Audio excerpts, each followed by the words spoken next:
Oh, that felt good. Did you hear that?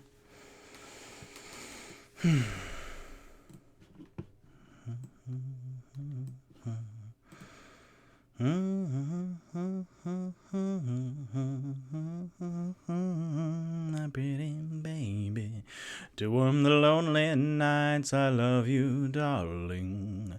Boom, ba doom, boom. Oh, I love you, baby. And if it's quite alright, my pretty baby, to warm the lonely nights, I need you, darling. Bam. Hey, everybody. My name is Victor Rivera, and welcome to D&Mead, like the drink, where instead of doing an episode of my campaign with my four boys here, then I am spending one Monday a month grabbing a glass of something nice and then talking to y'all, my audience. So hello, N Broadway. First time chat from viewer. Hello. I encourage you to go ahead and grab a glass of something nice. If you are 21 and above, you may have an alcoholic beverage. If you're not 21, if you're 21 and younger, if you're 20 and younger, don't even think about it, kid. So, hello, welcome. We're just going to hang out today. Tonight, it's a later episode, starting at 9, and this is the last D&Mead of 2021, D&Mead like the drink. And I'm excited. I have a lot of stuff to talk about because tomorrow, December 28th, is actually the 5th month of D&Me, the show, and that's incredible. So I have a lot of insight from the past couple months, and I wanted to share with you here in the last week of 2021. How did that happen? What? 2020, that was like 8 years ago, and then 2021... ridiculous. So, again, go ahead and grab some of it. So I did not do a D&Mead like the drink in November because it was very busy and I had Thanksgiving and stuff. So, but my August one and my September one and my October one, I wore black. And it was a cool theme. But you know what? I was like, this is the end of the year. Let's do a little celebration. I don't know how I feel about champagne. Like, it's kind of dry. but I'll drink it. But tonight I'm going with a nice boxed wine. So, cheers, my dears. Clink. There we go. So,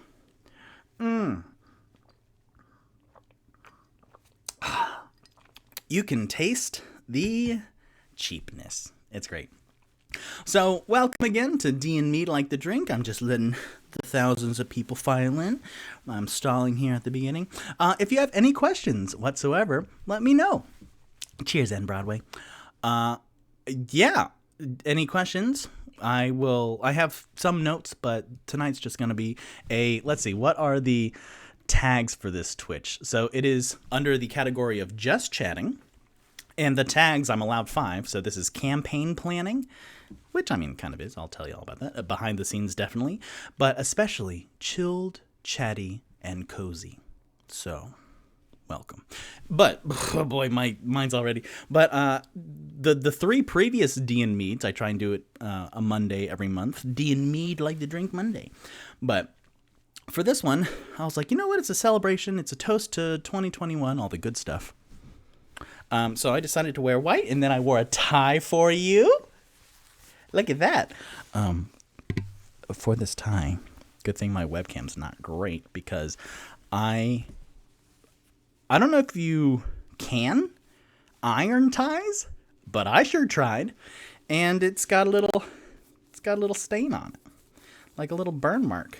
So that, and then there's like more burn mark, elsewhere. So I'm glad my mic, for the most part, blocks it. But every once in a while, I'll remind you that I have a tie on. And then my other little special treat for everybody here is that I never wear my hair down for you because it's so hot. But I wanted to show you. I even took a shower today. I look like someone who plays in a reggae cover band, like who bought steel drums 4 months ago and YouTubes it. So look at my hair. Isn't this bonkers? My beard's always been good, but it's great. I never wear my hair down because mostly it gets caught behind me when I try and sit up, and I'm like, God damn it. And then wearing long hair, when I drive, then I have to, if I roll up my window, then I do this little measure for the last inch of the window because one too many times, I roll up the window and then oh God. So I do that little measure, and then I'm learning all the long hair tricks. When I get out of the shower, then I have that towel thing where you put your towel, ladies and individuals with long hair, where you put the towel down, and then you put to do the whole thing. I tried that in middle and high school. I asked my mom how to do the towel trick for your hair, but I only have 4 inches of hair in middle and high school, so that's not true. This is what D&Mead mostly is me going off on stories and occasionally going back to the show that is called D&Me, where I play Dungeons and Dragons by myself. Welcome, have a seat, have a glass of something. So my last day of 7th grade, then I decided to do something fun where I shaved half of my head and let the other half grow to here. Not this extra. This extra. 10 inches, that's a lot. Holy cow. But to my shoulders. So I shaved the other half. And then during that summer, after 7th grade and then halfway through 8th grade, then a lot of people in that school remembered me because I had half hair. And I was like, ugh. Well, no, I enjoyed the half hair. And then I was cast in the 8th grade musical, which was called Children of Eden, I think. And then the musical director was like, Victor, you have to cut the rest of the hair. And I was like, nah. And then I was like, yeah, okay, that's fine. And then I cut my hair in the middle of 8th grade. And then I had one person come up to me afterwards. This 8th grade. So it's, hurt. But she came up to me afterwards and went, Victor, I wouldn't talk to you when you had that hair because it was ridiculous. So I remember that. But my hair's amazing now. And I got cast in Zombieland too because of my amazing beard. So, no, this is a show about love or something. I don't know. So, welcome. I am not going to have the Twitch stats up because I'm sure like 4,000 or 5,000 people are watching. So, anyways, contribute in the chat. Like, comment, and subscribe. I ask people to ask me questions, which, to their credit, it was a surprise stream. So, we'll see. Oh, I have Twitter notifications. Okay, that's nothing. I want to do something with this green screen. So let's try and do like fireworks because it's New Year's. Fireworks.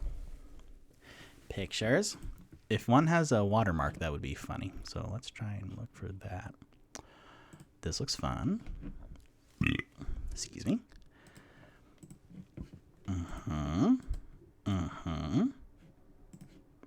2021. Let's talk about 2021, y'all. So I had a rough 2021. Oh my gosh. Peter, I have speed of lightning. What was your favorite part of the first year of D&Me? Also, I love you. Hello, Pete. Oh my gosh, how fun. Well, okay, this is half of it. So this is the good quality of D&Me. Okay, fireworks, there we go. And then put it behind my stuff, behind my Mac. Beep. I'm learning Twitch. Okay, well now you can't see the fireworks. Interesting how I do this. Hi, Peter. Peter O'Neill, my best friend since middle school. I was just talking about middle school. I was talking about my half hair, Peter. That's fun. I like that. That's good. Fireworks, festive. It goes nicely against my white. Golly, my hair's... this is so hot already. Anyways, great question, Peter. Hello, thank you, Speed of Lightning. What was your favorite part of the first year of D&Me? So, I was saying that 2021 was rough. January, my Speed of Lightning says, hi, best friend Victor. Hi, best friend Peter. January 23rd, my grandfather passed away, so I inherited his ring. February, I had some lady problems. March, I lost a community, and at that point, I was like, you know what, this stinks. And I took pretty much a sabbatical where I went to my sister's cabin up in the mountains of North Carolina, and I took like a couple days just to eat, drink, yell as loud as I can, howl at the moon, pretty much. But then after that, I started an exploration of 2021 where I started learning about Zen, which is bonkers. And I did a lot of growth and self-exploration. And in that, I started... I always had on my list... Well, no, I don't think I have. But Julia Cameron's The Artist Way, which is... Apparently, it's been around the artist community circle for, like, a bunch of years. And I decided to do it with my mom, like, as a collaborative... us both learning and personally growing and stuff.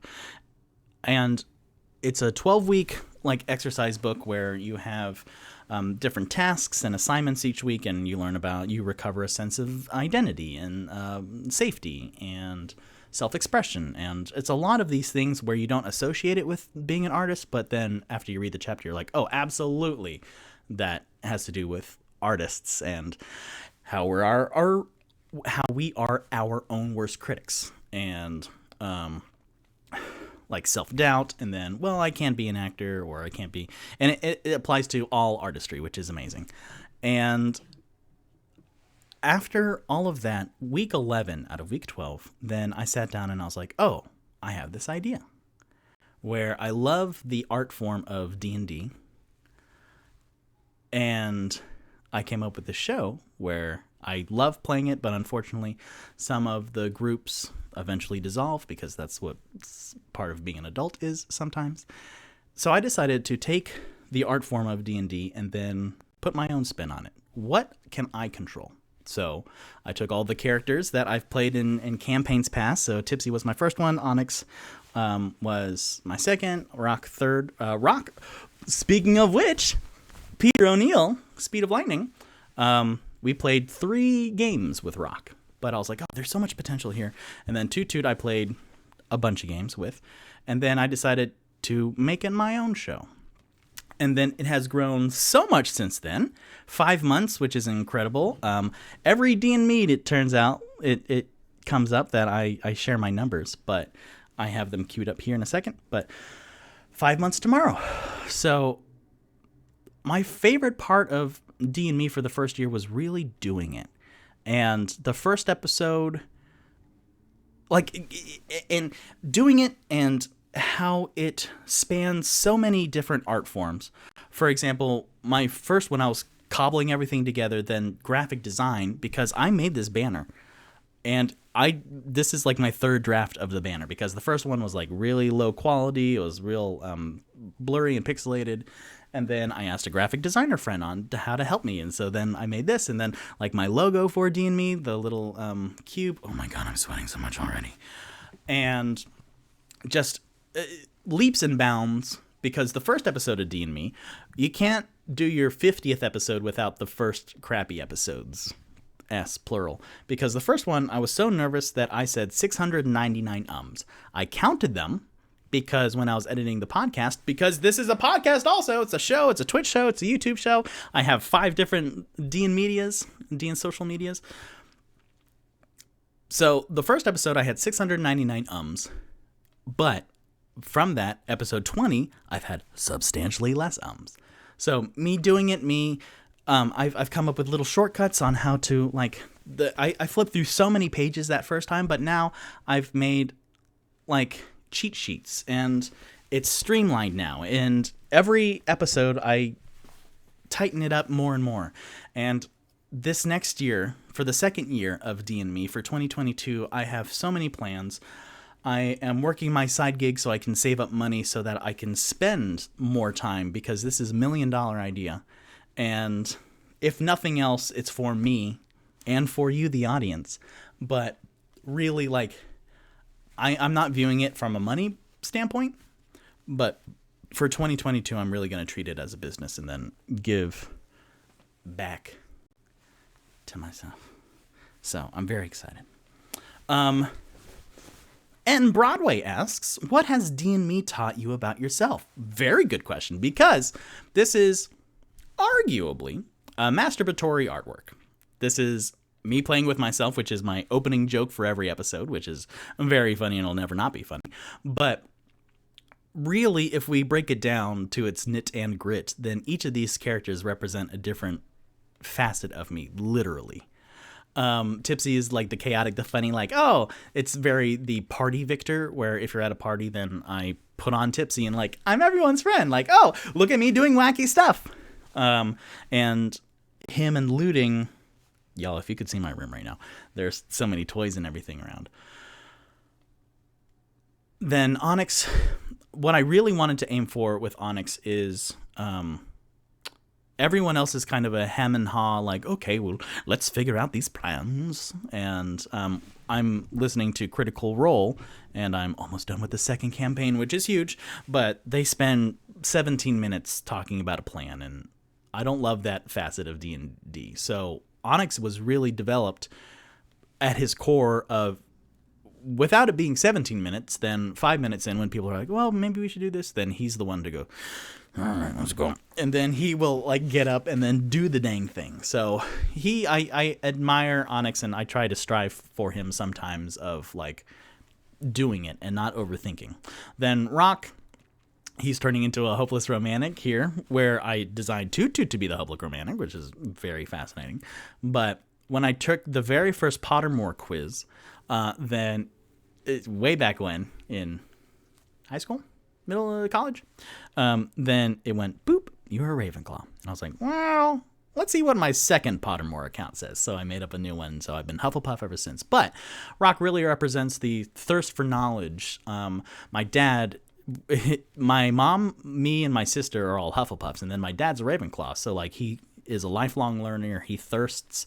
He's learning German. He's about to retire, and he's learning German as his like activity to live life. So that's incredible.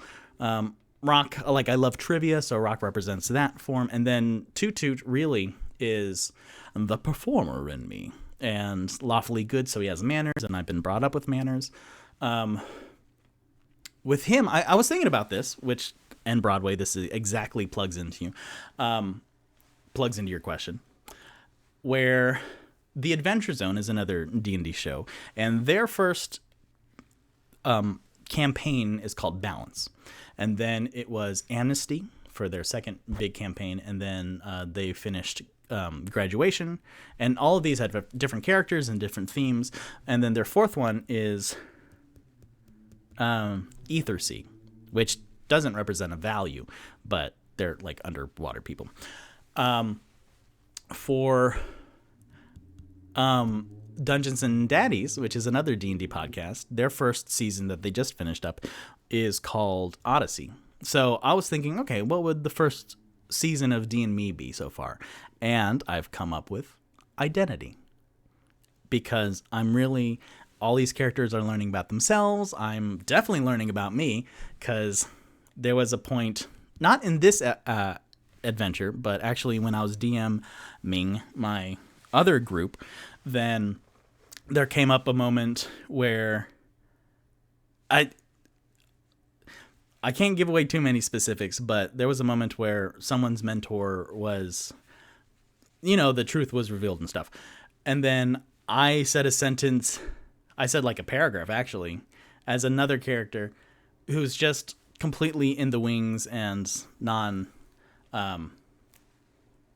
don't know, but I said a paragraph, and then I like from Doctor Strange, where she, the Ancient One, like hits Doctor Strange in the chest, and then like his spirit flies out. Very much Avengers Endgame with Hulk and Bruce Banner, and maybe another instance, but no spoilers.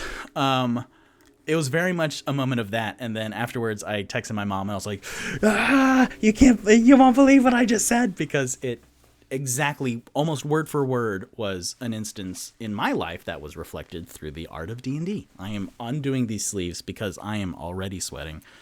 Lord have mercy. So, D&Me has taught me a lot about myself, and it's really interesting from a production standpoint, because I am the only person working on this. I have external help where I ask some of my specialized friends, again with the graphic design help.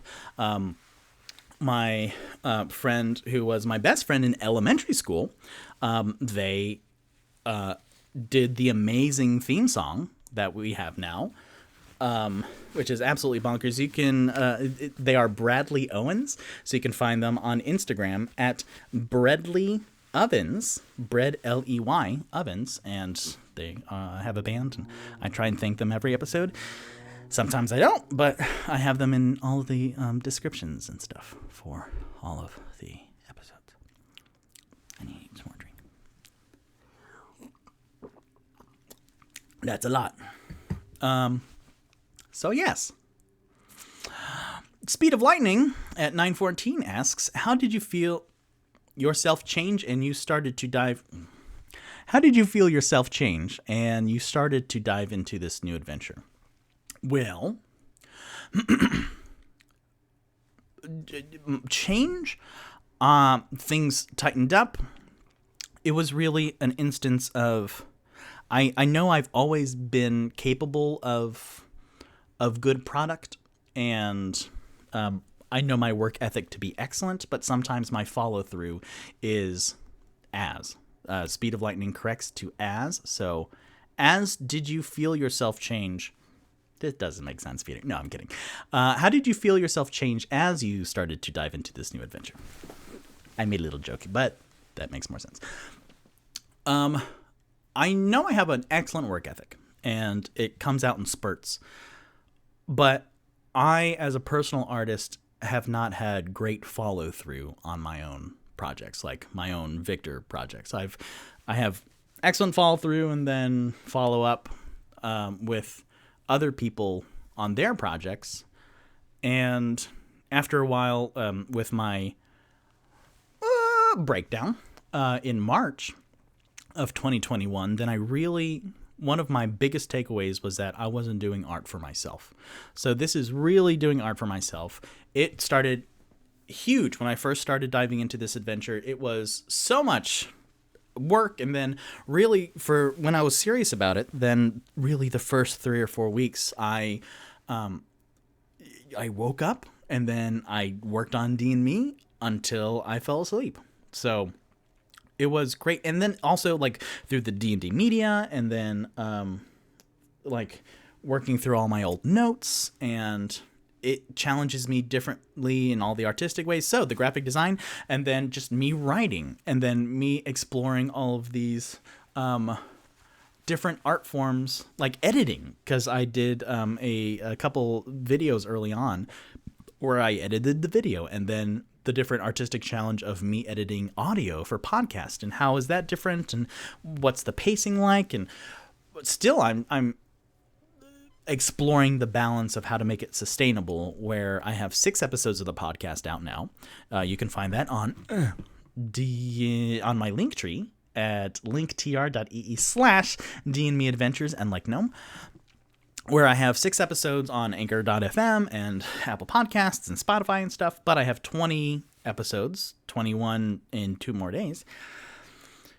And how is that sustainable? And it's really, I'm stretching out my muscles in all of my artistic venues that just I haven't drawn in ages, and then I drew some stuff for this, and it's really all an art project that funnels back to me, because while doing the show, then I have a couple audience members that tell me their favorite parts are when I go, oh, that's amazing, or oh my god, I didn't even think about that, where I surprise myself with stuff, and that for me is fun, and those are little gifts in every episode of when things go differently.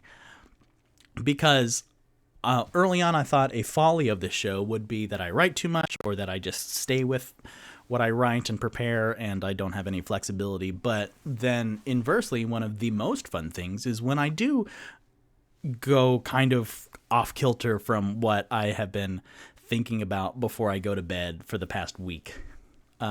And those are my favorite bits, because I didn't think about Rock having a romantic relationship at all. But when I made Paige for Bookworm's Treasure, that Paige the Bronze Dragonborn, when I made her a female character, then it just kind of blossomed, and just the improv and the scene developed, and now I'm personally invested in all that. So it's amazing, and I love it. So I'm always exploring. I'm always making things better. I'm trying different things, which I am very proud of myself for, because in my life, trying new things is always hard. So I always make the effort to try new things. And since 2010, this is a fun thing I don't think I talked about. Since 2010, I have done a thing which is what I subtitle as the reverse bucket list, where at the end of every day, then I have a list of things that I call the mini victories, my mini victories, where I do something new and unique every day that I have not done before. And I have hundreds of pages of Word document now, after the 21 years of thousands and thousands of mini victories, where it's a list of things that I have never done before. So every day I try and do at least one new and exciting thing. And it builds people, because the first week you do something, then you have 7 things. The first year you have something, you have 365 things. So again, thousands of mini victories since 2010. I still keep them. I have a note in my phone where every month I just write down my mini victories. I copy that, put it in an email, send it to my computer. I take that and then pop it into a Word document. I have 2010 to 2011 for one Word document, and then 2012 to 2013. So after that, I can like search through my mini victories and like, when did I do this? And then I can search it up, and it's amazing. So that, and then also things build. One of my other living documents is called the 500 list. So when I first moved to Atlanta, I was kind of restless and aimless and just floating about. And I really wanted some structure. So I saw this video on Facebook where it's Steve Harvey. I know, but hear me out.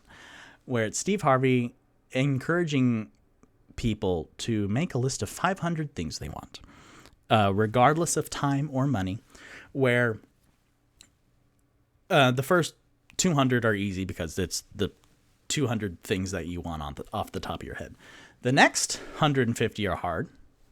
Does that math work? Yeah. The next 150 are hard, where you have to spend an hour thinking of it. And then the last 150 are really hard because that you have to really dig into what you really, really, really want after all the superficial bullshit is aside. So I did that, and while I was making the first list of 500 things that I want, my list of 500 things, then I was actually completing some of the things as I was going through, and I was like, you know what? I want to hold a chameleon, which is my favorite animal. So I had a friend who worked at a PetSmart, and so I went, and then I was like, hey, can I hold a chameleon? And she was like, yeah, sure. Come over at 3. And so then I held a chameleon. I'm like, oh my gosh, this is amazing. So as I was making the list of 500 things, then I was actually completing some of the 500 things. So in one of my many categories of my 500 list, then I have my second category as completed. So I would put my 500 list items that I would actually do, and then I put them in that completed subsection. And then when I finally reached 500 things, then it turned out that I had completed 30 of those things already. And I was like, well, dang. Then I reached 500, and I was like, well, I like that a lot. Let's do some more. So I take the 30 completed ones, and then I put them at the end of the Word document, and then I suddenly had 30 spaces free. So then I filled that back up, and then it's been a living document for the past, I started in 2016, so 5 years. And I've completed more and more of these 500 list items. And then now I'm looking at my 500 list item, my 500 list. I have completed 771 500 list items. And I still have, 400 and... Let's scroll to the top. I have 400 and... Come on, this is not worth it now. 459 things of my current 500 list item, but little things build. So I wouldn't have thought when I started, I was like, okay, me completing 10 of the things would be a lot. And then I ended up right now, as of today, completing 771 things. So those are my 2 living documents. I kind of started on that. Let's see. Yeah, Speed of Lightning says, whoa, in all caps. Whoa, indeed. So welcome to D&Mead Like the Drink. This is December 27th, the last Monday of the year. And I invite you to grab a glass of something good. Tell me in the chat what you're drinking now. I answer your questions if you have any questions. Or I talk about stuff for my first year of D&Me. So this is actually the first 5 months of D&Me. Oh my goodness, holy cow. Okay, so Speed of Lightning says, what iconic D&D characters and / or adventures are you hoping to start exploring in the future? Coming from someone whose D&D knowledge primarily comes from a few games, but also Magic the Gathering, lol. Well, this is a fun thing because I had started playing D&D in, I think it was December something, 2015. So, I myself had been playing on and off for 6 years. And my knowledge of D&D lore is real superficial. I know memes. I know a little bit deeper because I've been spending the past 5 months really digging into it. But, okay, I need to loosen my tie because I am sweating so much. I wore a tie for y'all because it's New Year's theme. Yeah. And I'm drinking champagne. It's box wine.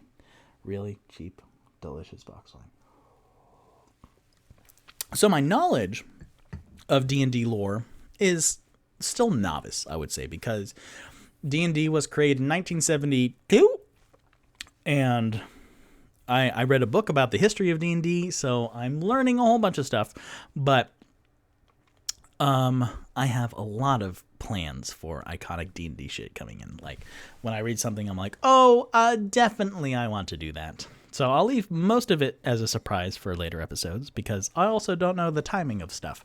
But to tie into that a little bit, when I first announced D&Me, and I made the first like big push to make everyone excited about it, then I asked people to contribute to my Amazon wish list, because also timing-wise, the first episode came, well, I think the announcement came out near my birthday, like a couple days within my birthday. So I made it into a buy me birthday presents also. So very generous audience, people and supporters of mine, bought me a lot of the D&D 5th edition, like actual campaign books and campaign guides and source material. Where I have the pile right there, and it looks beautiful, y'all. I have like 16. Well, hold on, let me count. 1, 2, 3, 4, 5, 6, 7, 8, 9, 10, 11, 12, 13, 14, 15. I have 15 books over there. I have the monster manual right here. I have the dungeon master right there.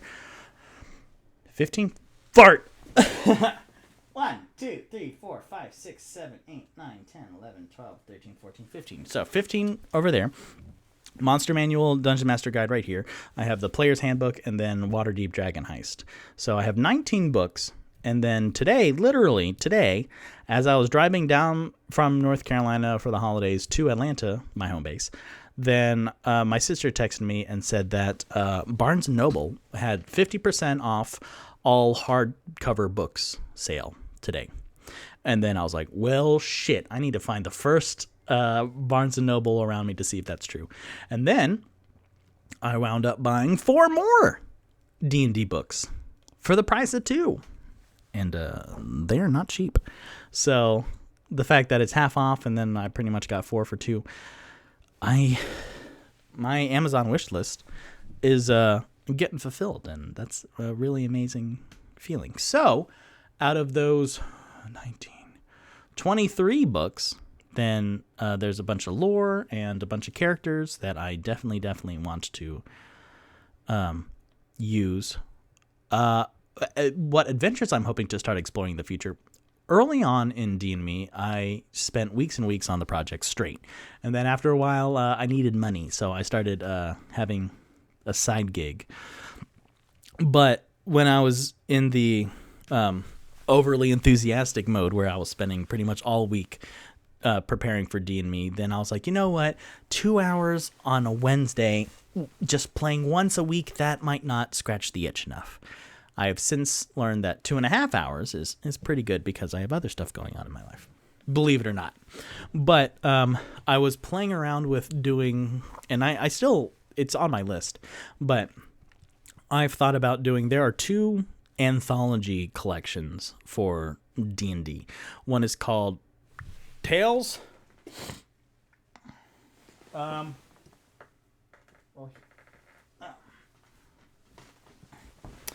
One.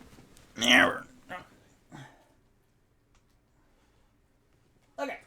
So there are 2 anthology books where they're just kind of short adventures. It's a collection of like 15 adventures. Boy, howdy, look, my face is so shiny. I don't care. One is called Candlekeep Mysteries, where every mystery is like a book in a library. So that's very much going to be hosted by our half-orc wizard. And I eventually want to, again, for 2022, I'm really gonna go full hog on D&Me, but where I'm going to just play hours and hours and hours and hours of D&D like on a Saturday. So I'll fully prepare one of these adventures, and it is 7. Candlekeep Mysteries is a collection of 17 short standalone D&D adventures, designed for characters levels 1 through 16. Well, most of my boys are at level 4, so. But I will prepare one of these 17 and really just spend all Saturday on it. Because some people really, 2.5 hours is good, because it's long enough that I can edit it down for like 2 hours for a podcast. It's kind of short for like massive D&D playing.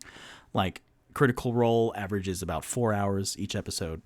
I know like 6, 7, 8 hour gatherings. So we'll see how good my voice does. But I want to do one of these, and then perfectly, because I chose Waterdeep Dragon Heist as my first campaign guide that I'm really working off of, then they have another anthology called Tales from the Yawning Portal, which is episode 1. You start off in the Yawning Portal of D&Me. So this is... Within this tome are 7 of the deadliest dungeons from the history of Dungeons & Dragons, updated for the current edition of the game.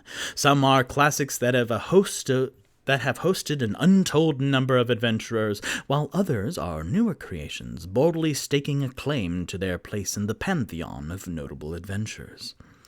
Includes 7 adventures, so... If out of my 7,000 people watching right now, if you know any of these, let me know which ones I should do. So, include 7 adventures. Against the Giants. Dead in Tai.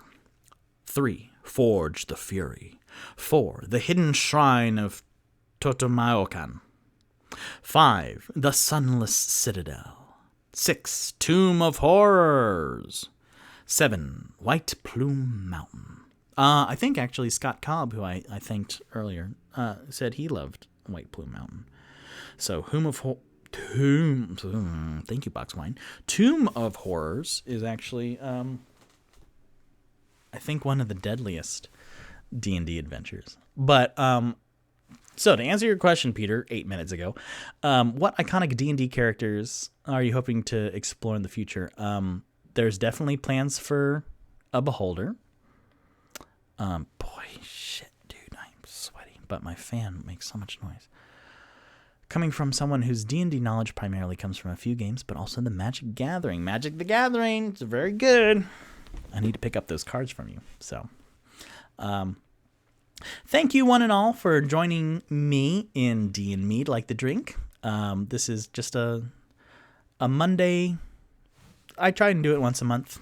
I didn't do it in November because my life was busy, but this is a nice little wrapping up of 2021, the first 5 months of D&Me, and you can ask questions and I will try my best to answer them in long, beautiful, colorful tangents and tell you a lot about me, Victor Rivera, because we don't talk a lot about me in my games, although no, we do.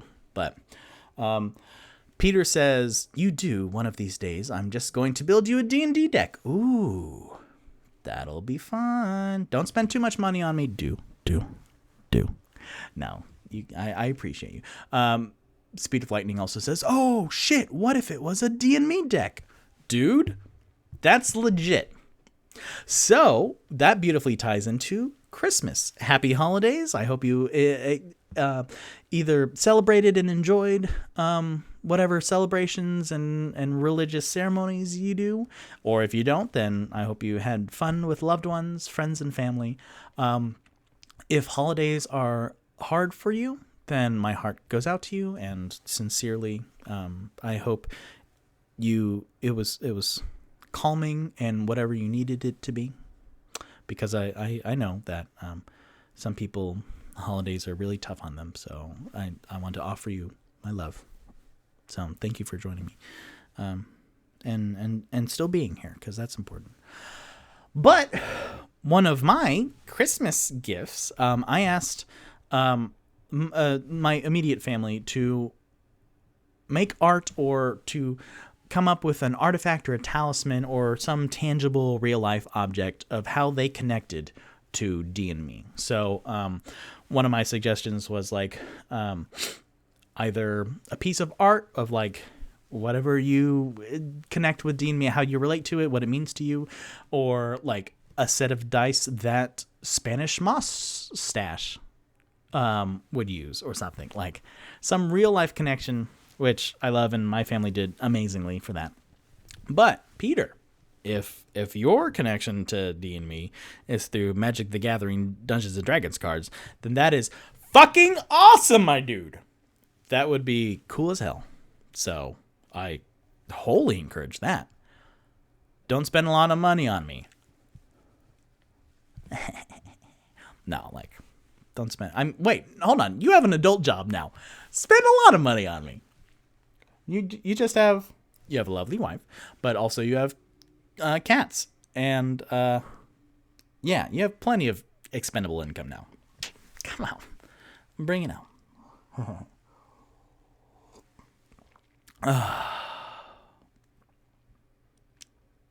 Drinking's fun. Sometimes in moderation. Only if you're 21 and older. What else? I have a lot of plans for D&Me for the upcoming year. I have notebooks, pretty much, of stuff, which is very exciting. I am spending the rest of this week, actually. I'm going to spend all of Wednesday on D&Me, so episode 21, which happens to be the last episode of 2021, which that worked out perfectly. D&Me episode 13, D&Spooky, which is the Halloween episode, worked out perfectly. So this is a practice of universal alignment and just perfection. So that's really cool. But, here it starts. But for this week, tomorrow, and then Thursday and Friday, what are the days of the week coming up? Oh boy. And then I'll check my D&Medias to see if anyone asked me any questions. I doubt it, but I'm practicing for when this becomes a big show. So tomorrow, Tuesday, and then Thursday and Friday, I will start really taking time to myself and soak up solitude and solitary energy, calm and quiet, and sort out my life, because over the past couple months I haven't been able to. And with D&Me being a weekly practice, then there's a lot that has fallen through the cracks in my other personal stuff. So I'm going to spend a lot of time doing that, and I think it'll really, really help focus me. I call it part of it will be also my career as an actor. I'm an on-camera actor. But to really focus in a career chiropractic realignment. So that'll be really helpful. Starting tomorrow, I still need to watch and listen back to episode 20 that I did 5 days ago. I'll do that tomorrow morning. But yeah. All right, I am curious. And then I need to watch this episode to make sure I didn't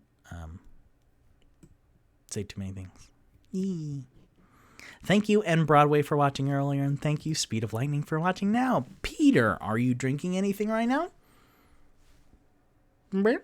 Perhaps? Because if not, you should be. Mm-hmm. Let's see, what else did I want to cover? Let me look at my notes real quick. I am sweating like a stuck hog. I don't know what that means.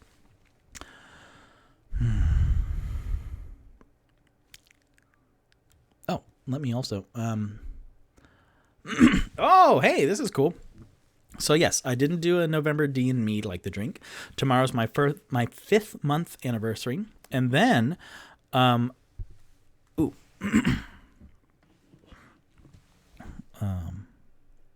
So, Speed of Lightning says, I wish I was. It was a long-ass day, but no, lol. I can handle it about as well as I can finish this joke, lol. So, thank you very much, Peter, I know it was a long day at your adult job, but thank you for spending some of this night with me. You can go to sleep whenever you need to, okay? I'm just going to prattle on, talk to myself and the internet. Internet, bum, bum, bum, bum, bum, bum, bum, bum. I don't know.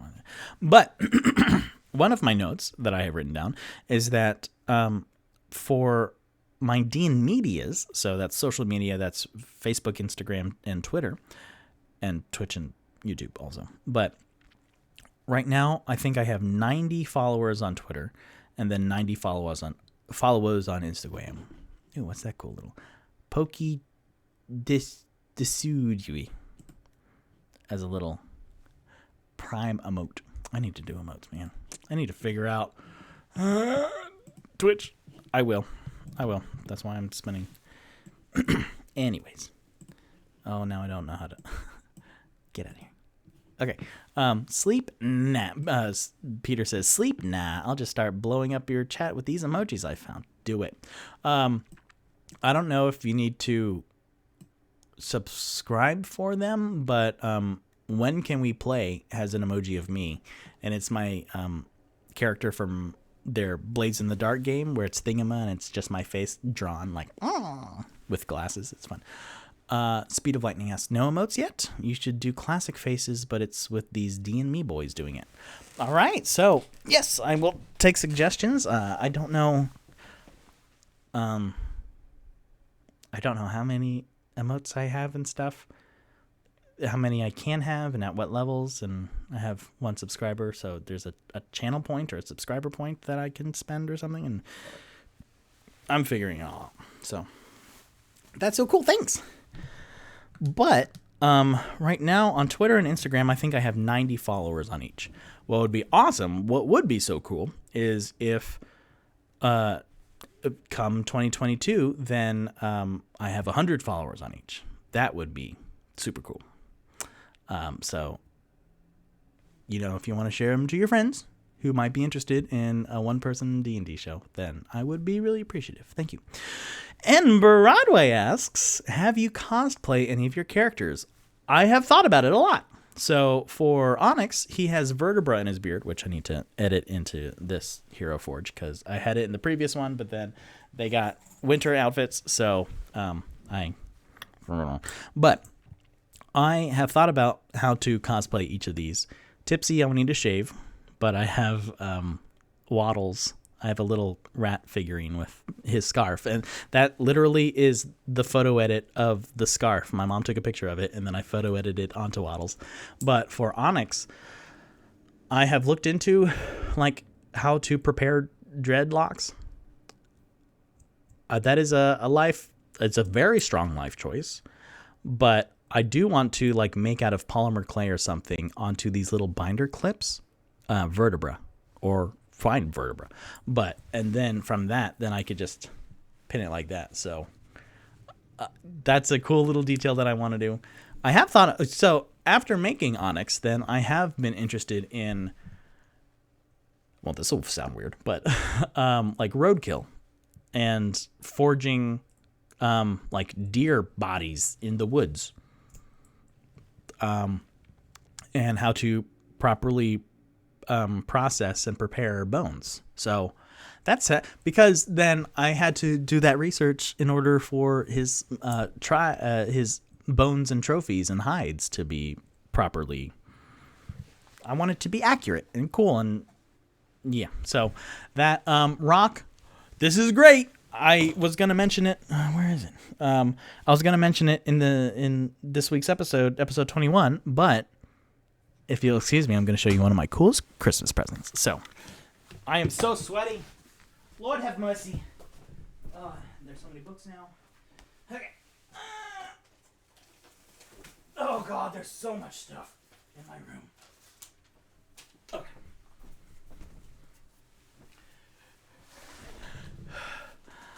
I am so sweaty. Maybe I should put my hair up. All right. Tie's coming off. Thank you, Tie.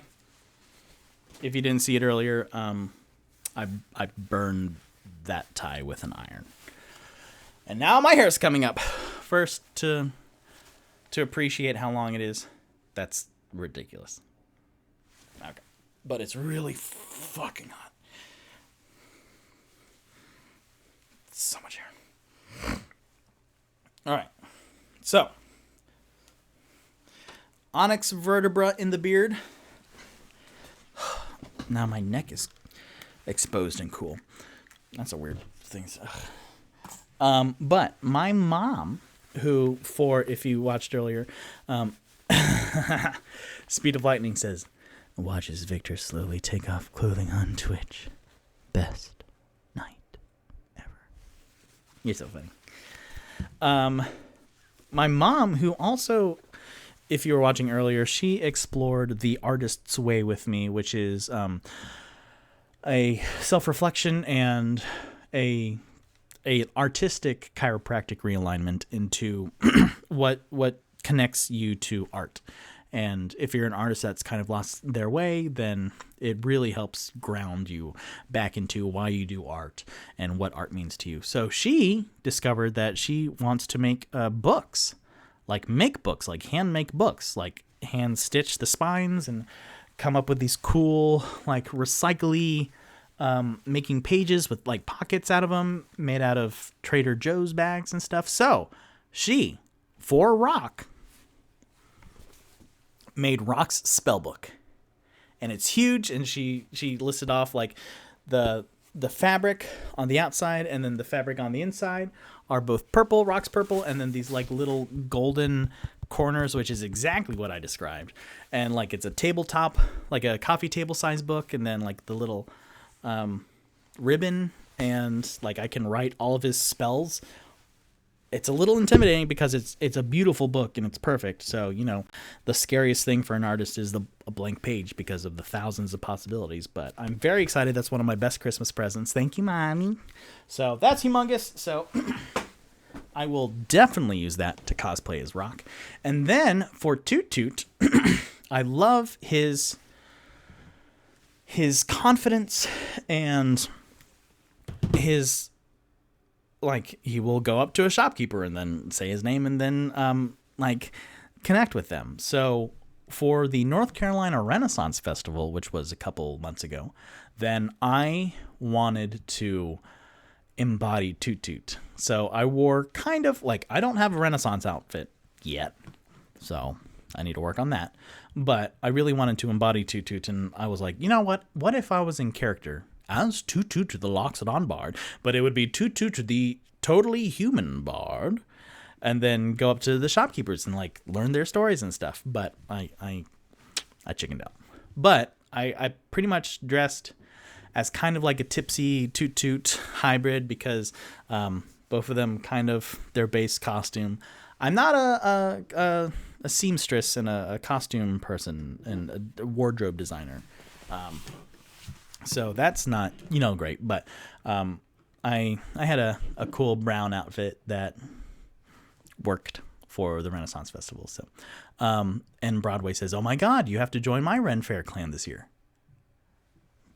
Broadway, you let me fucking know when that happens, please. That would be fun. I would enjoy that very much. Toot Toot the totally normal human bard.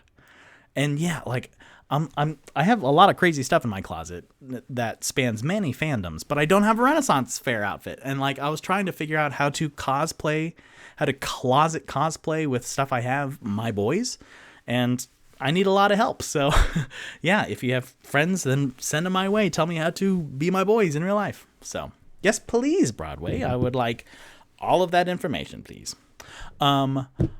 Speed of Lightning asks, how did you like of the NC Red Fest? How did you like of the NC Red Fest? That was my second Renaissance Festival. The first one was the Georgia Renaissance Festival, where I went by myself. And I think that I can do well in public situations by myself. But most of the time I just zoom around and do one lap. Damn it, whiskey. I knew you were drinking. Peter O'Neill. Cheers, my dears. Again. Clink. So, for the NC Red Fest that you asked about, I went to the Georgia Renaissance Festival by myself. So what I did was a quick lap around. I ate a turkey leg. I ate half a turkey leg, and it was stuck in my teeth, and I would have given my kingdom for a toothpick. But it was neat, and I like if I was in character, or if I was with other people that would enjoy it, then I would have a more fun time. Which, when I went to the North Carolina Renaissance Festival, I went with my mom and my sister, and both of them dressed up, and we had much more of a blast than when I went by myself to the Georgia Renaissance Festival. So that was really cool. I do still want to embody Toot Toot and go up to people and ask about, oh, well, these are fabulous ears. Like, they had little, like, fun ears. Like, do I want ears? Do I want tipsy ears? And also, Broadway, you're an artistic individual, so I was thinking for cosplaying Toot Toot, like, having the big ears, like, being a Loxodon at a Renaissance festival. Like, fairies totally fit in, but being a Loxodon, that's a little out there. But I was thinking of having, like, this trunk puppet, which I looked up trunk puppetry, like elephants and stuff, and I saw some really cool designs. So like that, and that would be cool, and that would make me have to be more confident. And but I've also cosplayed a bunch of stuff and made art, and then I'm kind of chickened out. So yes, again, Broadway, like, message me on how to make that Ren Fair clan thing happen, because that would be sweet. And then also I wanted to embody Toot Toot and just his effortless confidence for networking opportunities, because when I go to screenings of my movies or shorts, for example, then I channel my old theater days where I would do a show, and then out in the lobby are people that want to wish you, like, oh my gosh, you were really great. And for the most part, like, I would go, okay, thank you, okay, and then just kind of skedaddle. But like, I really want to get better at that. If either of you, yay, thank you, and Broadway says I definitely will. Thank you very much. If either of you, Peter and Broadway, if y'all know of a book or a blog or something of how to be more confident in, like, a network situation or social stuff, then I would absolutely love to read that, because I would like to know, like, little tricks just to make it easier. Like, I am a personable person, but sometimes I am just, like, I have a very small charge social battery. And that's a whole nother D&Mead. But yay. Speed of Lightning says, would the subtle art of not giving a fuck help? I don't know. Tell me about that. Or should I research it? The subtle art of not giving a fuck. I will look that. I'm dipping into Tutu now. I will look. Speed of Lightning says, I don't know if I'm allowed to curse in this channel. Of fucking course you can. Bring it on. Unless you don't feel comfortable, then I totally respect that and stuff. But it's a book. Hannah read it. Well, that doesn't really tell me a lot about it. But, okay, the subtitle art of not giving a... Fuck yeah, I feel comfortable. Attaboy. Drink more of that whiskey. The subtle art of not giving a fuck. Because I know there was a book and then a movie called How to Alienate People and Lose Friends. How to Lose Friends and Alienate People with Simon Pegg and Jeff Bridges and Megan Fox. But that's the opposite, I feel, of what I want to know. Okay. In this... well, I can't. Okay.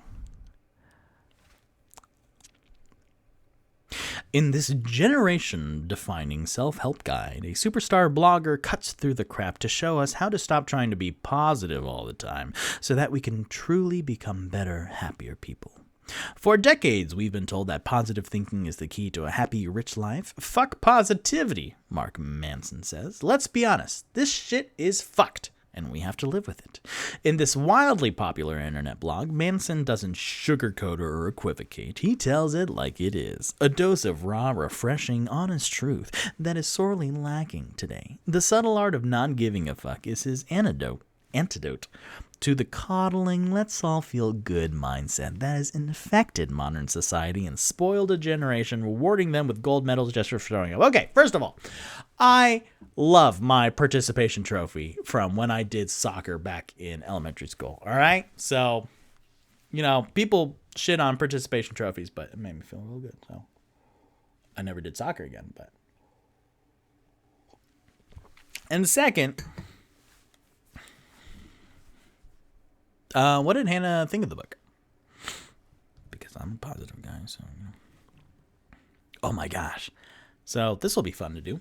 So today is the 27th, and Broadway says, okay,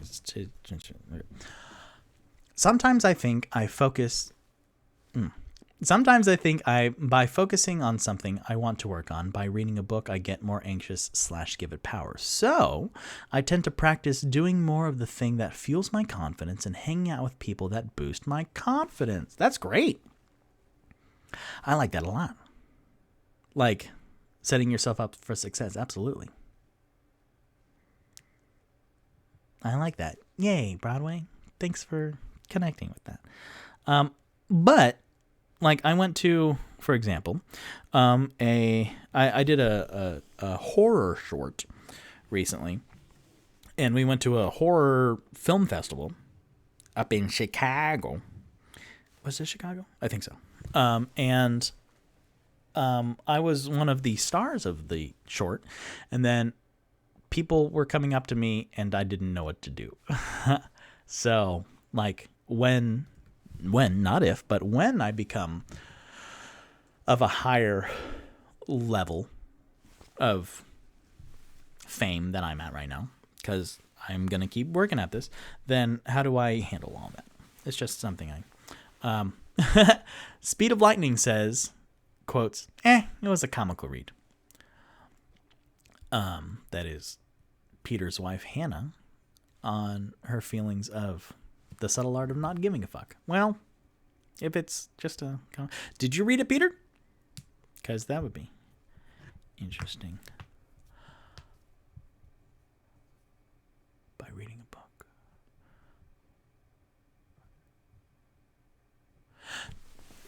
And Broadway, you have an excellent point. Sometimes I think by focusing on something I want to work on, by reading a book, I get more anxious and give it power. For me, reading The Artist's Way definitely helped me open up, because there were activities and tasks, like kind of homework that we had to do every week. But sometimes I like reading about, for example, there are two examples of when I read the book, then it expanded my mind and like how I interact with something. One was The 5 Love Languages by Gary Oldman. Nope.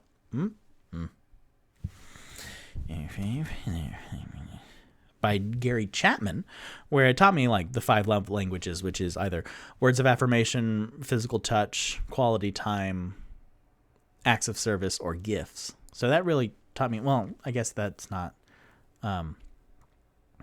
working on something in the context that we're talking about.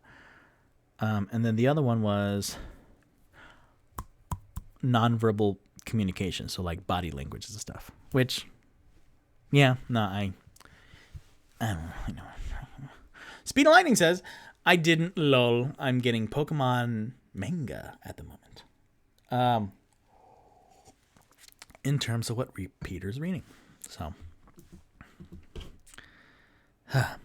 let's check real quick.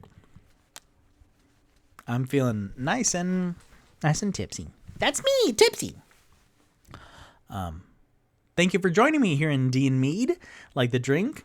I try and do this once a month on a Monday, and so this will be the last D&Mead for 2021. And we're talking. I'm answering questions, and from my loving audience, my very supportive audience. Thank you very much. And I am talking about the first 5 months of D&Me, the show, and what plans I have coming up for 2022. So, checking my Twitter real quick. See if any questions are submitted from my D&Medias. This doesn't have anything. And then, if either of you two know how to do D&Medias better, like Instagram and Twitch and Facebooks and stuff, like when to post stuff and hashtags and stuff, that is also something I am going to learn a lot about come the new year. So there, no questions and stuff. I have I have a fun story about a thing here in a second. So, what am I doing? Put your phone down, idiot. And Broadway says, totally. I think there's a healthy space I can read about something and remember that it's not law and that nothing's wrong with me. Correct. You are fantastic, and I really appreciate you, and you are doing amazing things. So there's nothing wrong with you. It goes along with artists and thick skin, where sometimes if you're super empathetic like I am, then when you read something, it's like, oh my gosh, like that directly affects me, but like taking things personally, and then the such vulnerable art of acting that if the director tells you to do something slightly different than what you've been preparing for months, then let that not crack you. Like, it's, man, why did we get into this art form? It's real vulnerable, but yes, nothing is wrong with you. Correct. Everything is great. And Broadway, if everything's not great, we can talk, out of this Twitch. But, and Broadway says, sorry, my fingers are typing the sentences I'm thinking. And then what is that? Is that a white ball? I don't know what that emoji is. I'm really bad at this. No, I'm learning. There's a difference. Speed of Lightning says, I do the same thing. Lol, I'll read a text, say a response out loud, and never actually respond. But I still love you, Peter. So, do either of you know about Vermin Supreme? Because this will be a fun little tangent for a second. Vermin Supreme is this political satirist that in 2020, one of my only couple of highlights was me being on a video conference call, pretty much a show, of one of my friends, and Vermin Supreme was their guest. And Vermin Supreme has been running for president since like the 19... And Vermin Supreme has 4 tenets. 1, mandatory toothbrush laws. 2, zombie-powered time travel. Well, zombie power, and then time travel to go back to kill Hitler, and then a free pony for everyone in America. And he is most notably known for a giant beard and wearing a boot on his head. So I played Vermin Supreme from the year 2045 that time traveled back in time to fall into the year 2020, and then I surprised him on the stream, and he was a great sport about it, and we've stayed in connection, which was cool. And so then recently he had his 10-year meme-iversary, where 10 years ago on December 19th, 17th, 2011, he went viral for his debate where he stood up and then said, Jesus told me to turn Randall gay. And so out of his pockets, he brought up glitter and then sprinkled it on his debate opponent. So he asked me to be part of the 10-year meme-iversary, and then what ended up happening was I was pretty much one of the co-hosts with Vermin Supreme, and then Jonathan Reels, who's my friend that started this whole shenanigan, and then one of the Twitch streamers who joined us. He has a great following, so he actually offered to help me build my Twitch channel, because when I do D&Me, then I stay with my story, and I don't read the chat until like maybe intermission, and then definitely afterwards. I read every chat afterwards, but not during, because it is distracting to me reading the stuff. But like right now, it's great because I can interact and answer questions and stuff. But I'm trying to figure out different ways that I could connect with Twitch rather than the storytelling mode where I'm focused on my kind of stuff, and then audience interaction, and then incentives, and then emotes, and then like I eventually want to fold into the dough that is D&Me, like me actually playing video games, so that I can do this and what Twitch is originally designed for, which is video gamers playing video games and interacting with that audience. So that's all a big old stuff. So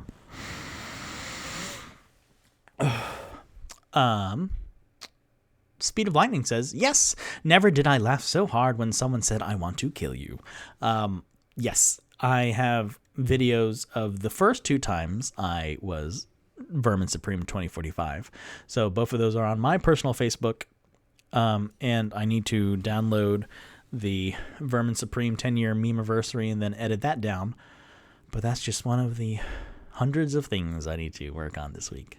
Well, need to think about. So, and Broadway says, yes, haha. Just 2 ha's? No, that's fine. Yeah, Vermin Supreme's hoot and a half. Peter says, but who would pay the taxes on the ponies? No one. The ponies are free. Yeah. Yeah, he's really, really clever man. And then when you break through the boot and mandatory toothbrush facade, then he has some amazing things to say about humanity of like, well, we should love each other. And like this whole thing is anarchy.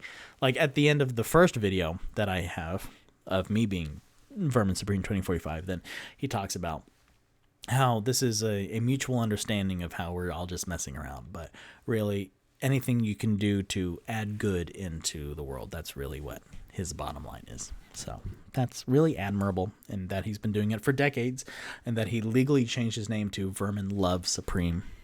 Then that's super ballsy, and I'm still my birth name. So there we go. Oh, I did it. My D&Mead, my first glass of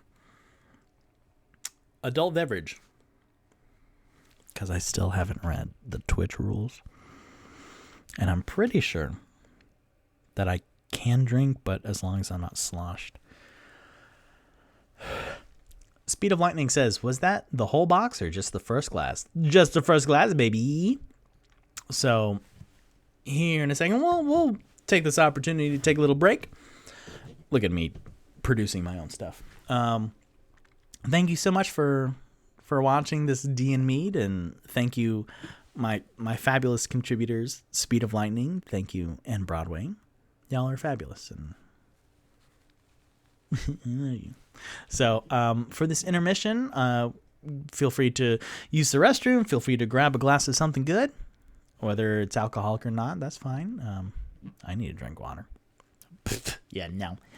I could slip into tipsy here in a second. But please enjoy this intermission of my theme song, which starts out with 10 seconds of absolutely nothing, and then 20 seconds of a countdown, which is what I start the actual show with. So here we go. Produced and performed by Bradley Owens.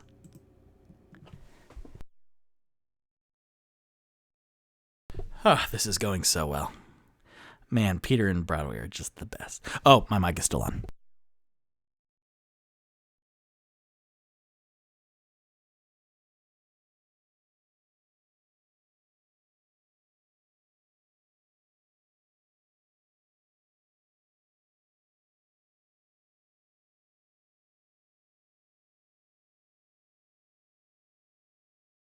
Come, friend, now lend me an ear, for a tale of Victor the Weird. He went on an adventure with he, him, and himself, and also his mighty fine beard.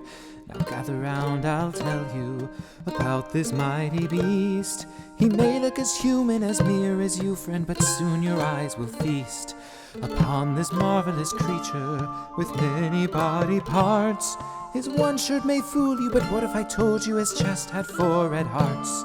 One mouth but 1,000 voices, one mind and limited choices, 2 handsome dice, 2 handsome dice. The audience rejoices. He's going to play D&D with him, himself, and he. Those are his pronouns, it's really profound. It's time for D&D, featuring Victor and Victor and Victor, and Victor and Victor and Victor, and Victor and Victor and Victor and Victor and Victor and Victor and Victor. One knows who knows how many repeats. So come and sit down in an empty seat. It's time for D&Me. 2 eyes, 4 cheeks, 2 souls on his feet, 2 hands for many new foes to defeat, 1 tongue, 2 lips through which to speak, but just 1 butt. Funny story about but just 1 butt. I asked Bradley Owens for, like, I wrote some of the lyrics, but they mostly took it over, and they have done an absolutely amazing job. But for the final line, they wrote, "and just one but," and I was like, can we, just to switch out the letter, can we put but one but, so that last sentence actually has two buts? Because but's funny. But's a funny word. Objectively, but's a funny word. So, hello, welcome. I will stall a little bit just in case you're using the restroom or glabbing a glass of the good.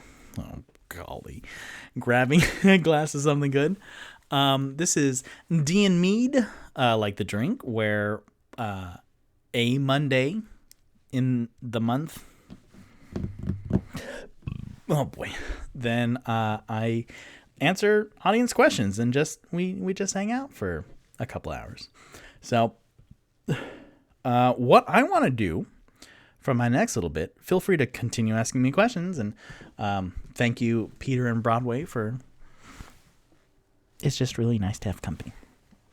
Like, if no one was watching, I'd just bullshit and go on and on. But thank you for interacting. It means a lot. So, I have a Microsoft Excel spreadsheet of all of my viewerships and like people who follow me and like my numbers across the board.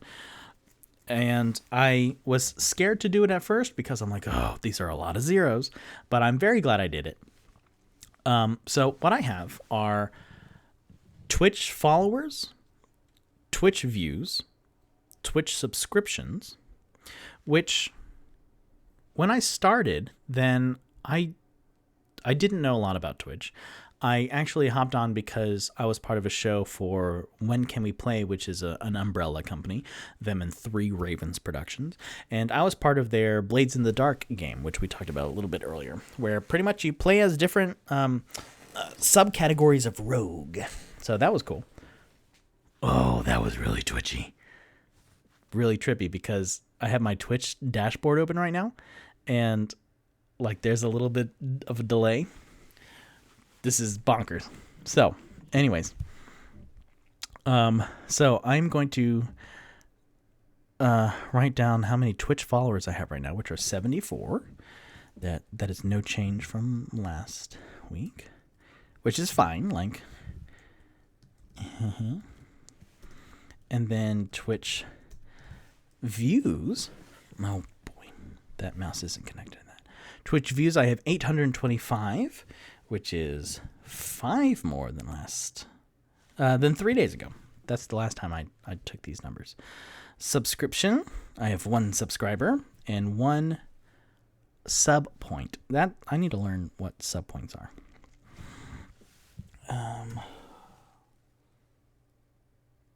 Paisley. That I was trying to figure out what design my tie was because I have a Word document saying, Speed of Lightning says, I've got to get some sleep. Good night, Broseph. I miss you and love you. Thank you, Peter. Sleep well. He's great. So when I made Rock, then actually I played, it was just me and then Peter who played, and then we had a dungeon master. And we had 3 games, and it was really fun. That was, I think, Peter's first time. And then he made a Warforged Ranger, which is like the robot folk. Warforged is robot folk. And then he named it Index because he named it after the Pokemon Pokedex. So that's very cute. So, 1 subscriber. Yeah, I need to learn more about Twitch. So, that's that. And then YouTube. Let's go over to YouTube. Let's actually do this. For YouTube, I had 36 followers. So, well, I have 36 subscribers on YouTube, which subscribers on YouTube are free, and then followers on Twitch are free. But subscribing on Twitch, that you need monies. Monies, please. So, I don't need Twitch anymore. Get out of here. 38 subscribers. I had 2 new subscribers in the last 3 days. Thank you, everybody. And then to go into the amount, I'm sure this is riveting to watch. 626 views on YouTube, which over the last 3 days, I've had an increase of 17. No, that's not right. Yeah, 17 viewers. That's amazing. And then Facebook followers for the page is just 22, which is fine. And then I have a Facebook notification, which I'm sure this is fun to watch. Sorry, Broadway. I'm so sorry. But no, it'll actually. So on Instagram, I have 90 followers. And again, I would love to have 100 followers on each Twitter and Instagram. And I have 90 on each. So I don't know. Broadway, if you can help me think of a way to get 10 followers by the end of this week, that'll be super awesome. Okay. And then it's funny because my old laptop doesn't like Wikipedia and it doesn't like Linktree because it says your connection is not private. Attackers might be trying to steal your information from Linktree. For example, passwords, messages, or credit cards. And so then I have to do this whole wacky backwards rigmarole to log into it. All right. Broadway, what are you drinking on tonight? If you are, and again, if you're not, then that's totally fine, and I respect that. And choices and stuff. This is nothing. So on Linktree, which again, that is linktr.ee/DnMeAdventures, and like gnome, and then I forgot I had a fireworks background. That's fun. So, over the past 3 days, my Linktree views have raised from 184 to 214. How did I get a 30 increase over Christmas? Broadway is chewing on chicken noodle soup. Are you ill, or are you just enjoying a classic meal? I had Omicron during Christmas. No! Are you feeling better right now? I unfortunately know a lot of people that their COVID present was their Christmas present was COVID. So I hope you are feeling well. Are you on the down slope of it? Broadway, you might know this, but whenever Omicron comes up, then it reminds me of the Futurama joke. Omicron Persei, I am Lur from the planet Omicron Persei, voiced by Maurice LaMarche. It was amazing. Are you okay now, though? And are you wearing a mask as you're typing this? Because I really can't get it. Seriously, Broadway. No, I can't. Should I get a mask? I don't want to. I'll use my tie as a mask. I feel totally better coming out of it. Okay, good. I'm glad. I'm sorry about that. That's never fun. But here's my thoughts and feelings about soup. Okay, so soup, my first girlfriend, she knew. So my views on soup. I don't like flavored water. That's the thing. If it has nothing in it and it's just flavored water, like put it in a glass, because that's how I'll drink it. But I will admit that it wasn't my smoothest moment where she was like, okay, so my grandma made soup, and I knew she knew that I didn't like flavored water. So I was like, is your grandma soup flavored water? And she was like, Victor. And I was like, what? I just don't like. So I like stuff in my soup. So I'm like more stews than soup. So double chicken noodle, that's some good shit. But like if it's a tomatoes, I don't really like tomato soup. I love grilled cheese, but I don't like tomato soup. Like that's hot ketchup. I'm sorry if this is controversial. That's like tomato sauce, but put a lot of pasta in it, and then great, I'll eat it. But just give me a lot of grilled cheese, but don't like the soup. But stew, like a hearty stew that's chunks of meat, like beef, and then like potatoes and carrots, and that's great. Like I'll drink all the soup and then I'll eat all the good stuff. But like ramen, That's so awesome. Like, I'll soup all this, like, super salty, and I have a whole thing about salt, but I'll drink all the salt water, the flavored salt water, and then I'll eat all the noodles.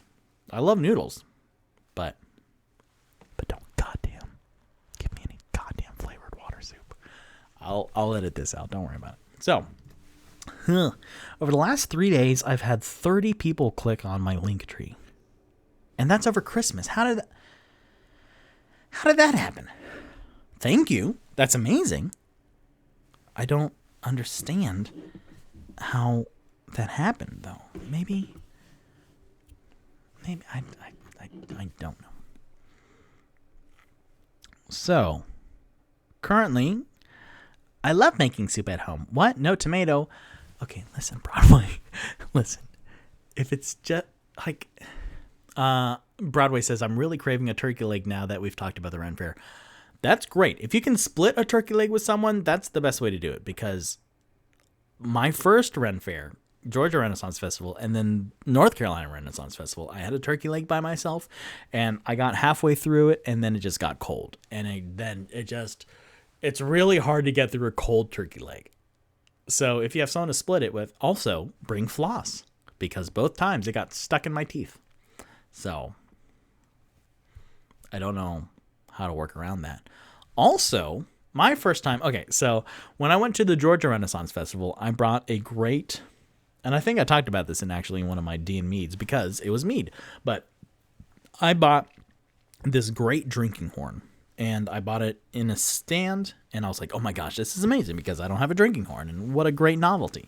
So I bought it, and then I went to go get some mead, because I'm like, I can't have a drinking horn and not drink out of it immediately.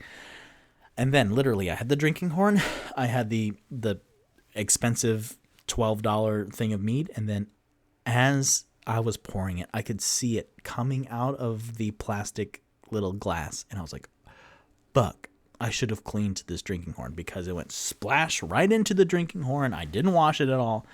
Who knows what that drinking horn has gathered, just in terms of people going in that stall, and just like sawdust and like wax. So I was like, fuck.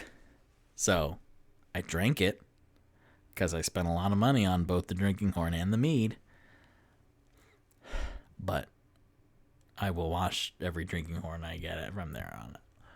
So turkey leg, I mean, that first like 10 bites of a turkey leg's really great.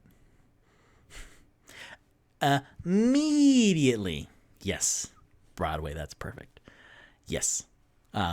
And for the first 2 episodes of D&Mead, I had some great mead from Monk's Meadery, which is a local Atlanta, I think, yeah, a local Georgia meadery, and they were great. It was Dragon Con Nectar, 2021, so it was really good.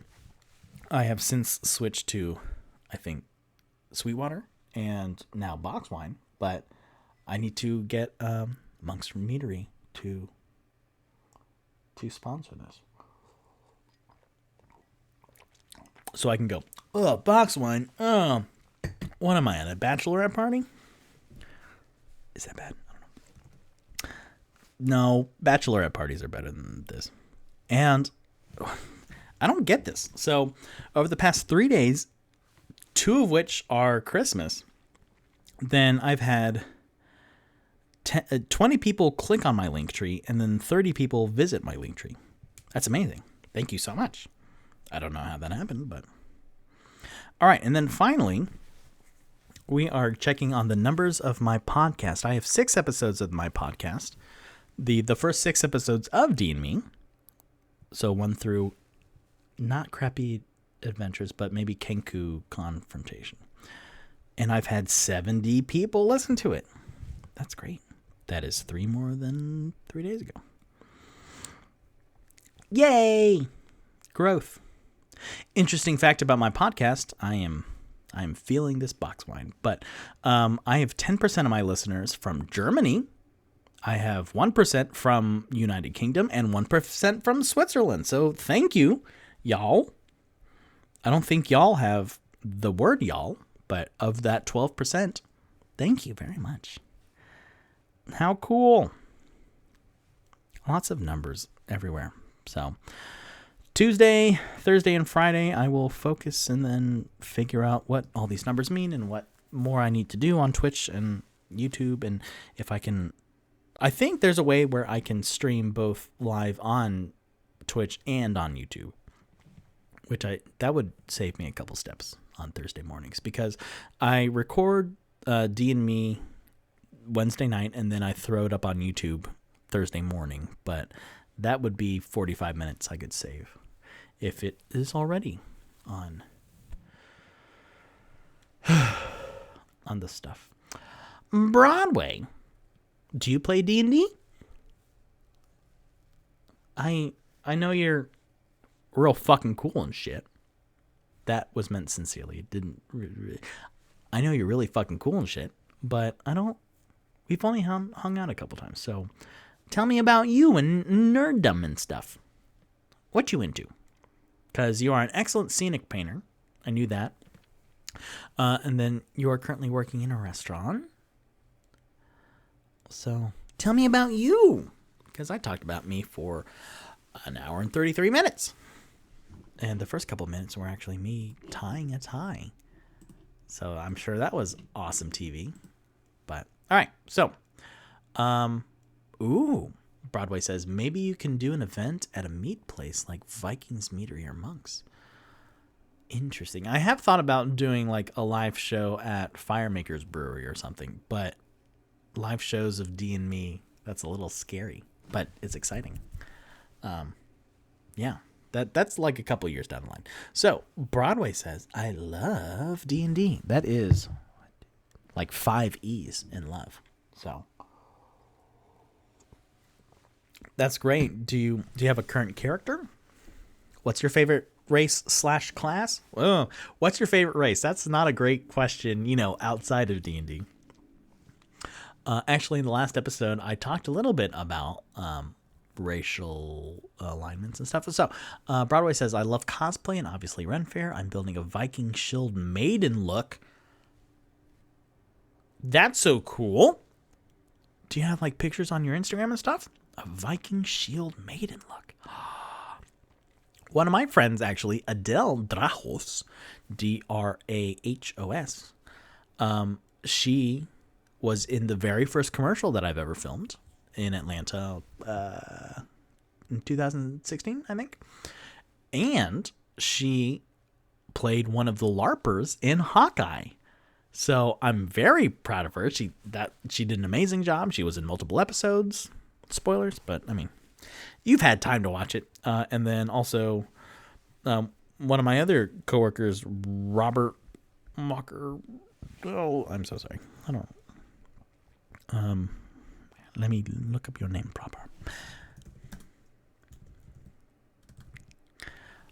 Robert Walker Branshaw played one of the other LARPers. So Adele has an excellent Viking Shield look. Broadway says, no pics of it yet, but soon. Well, I would love to see them when you are ready to share them. No sooner, because I respect privacy and I honor progress and stuff. Oh my gosh, that's so fun though. Broadway says, I like playing High Elf Rangers. Boy, howdy. My favorite Skyrim character, after I quit my toxic survival job in 2018. It was early 2018. Then I played all of Skyrim. I got every achievement and accomplishment except for one, where I have to kill a legendary dragon, but I had to level up from level like 54 to 78, and that's too many levels, and I was pretty tired of that game by that time. But I played an elf, and I was just a sniper assassin with a bow, and I named her Enchi, and she is part of my D&D lore, my D&Me lore. Broadway says, most recently I played a Minotaur Cleric. Broadway, you can't just say a sentence like that without like 3 paragraphs immediately describing how fucking awesome that is. So that's so cool. Toot Toot played with a Minotaur. a Minotaur blood hunter whose name was Tagra Silenthoof, who had a rat named Ratgar, and that was laid the groundwork on how he treats pet rats, so Waddles. So played by. Now I'm gonna look up the name before I do the. Oh no, I don't. I'm sorry, don't remember names. Whew, I'm fading a little bit, y'all. So I will wrap up here soon. But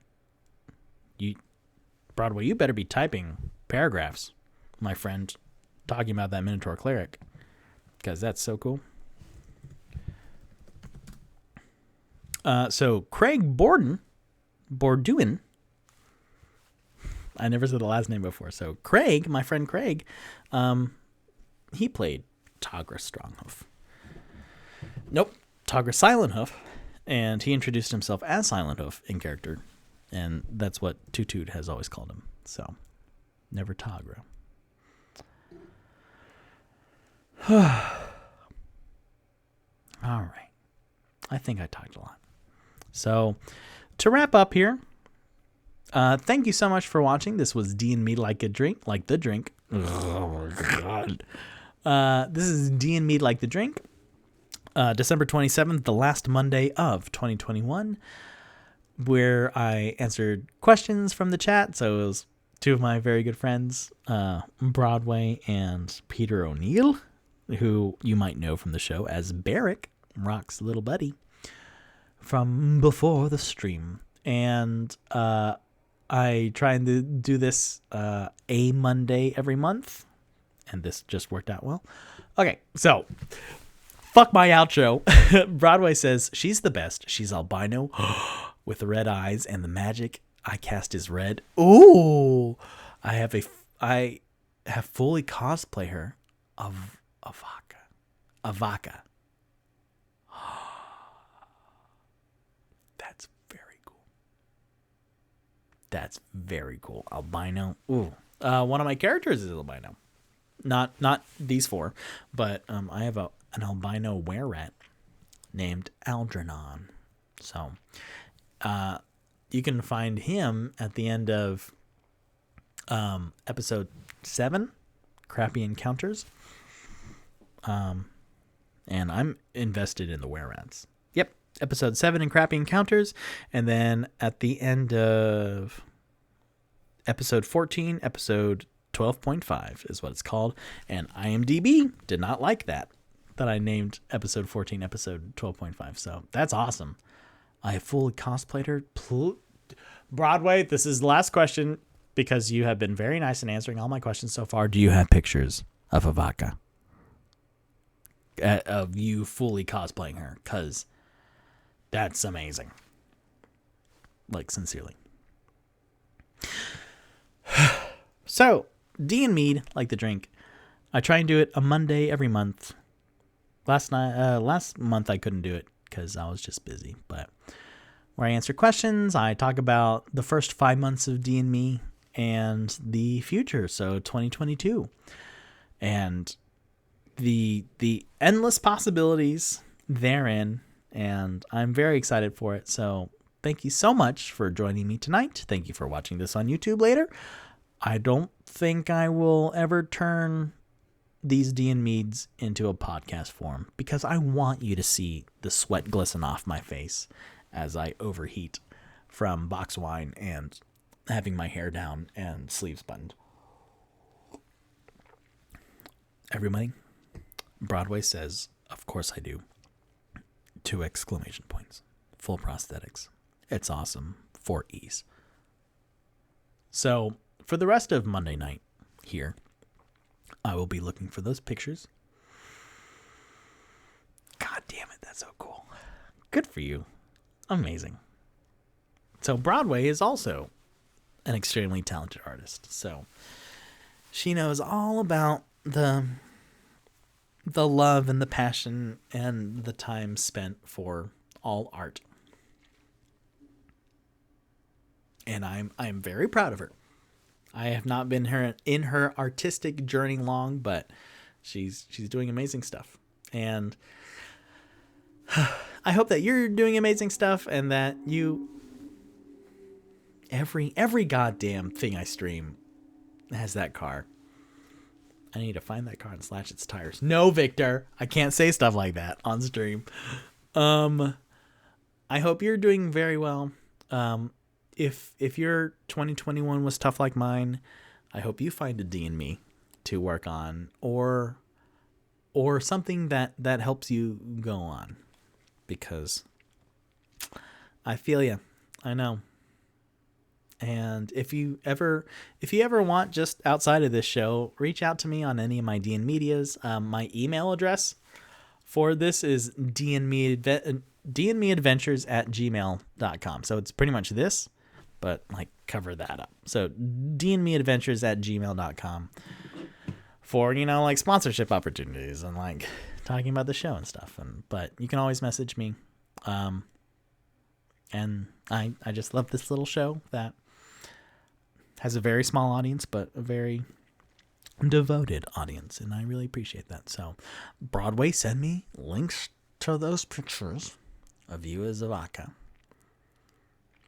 which I feel is a joke. What's cow in Spanish? Because I feel